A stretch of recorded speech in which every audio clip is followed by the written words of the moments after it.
Amerika Syarikat dakwa kuasai sepenuhnya Selat Hormuz.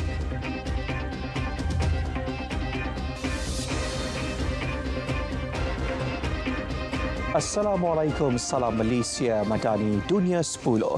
Presiden Turki Recep Tayyip Erdogan menegaskan Ankara akan terus menyokong perjuangan rakyat Palestin berasaskan penyelesaian dua negara. Beliau turut mengecam kekejaman berterusan Zionis di Gaza, Tebing Barat dan Baitul Maqdis.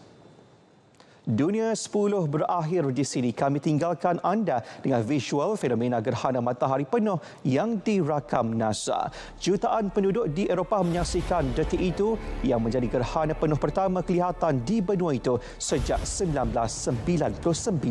Malaysia Madani, kesejahteraan dinikmati. Assalamualaikum.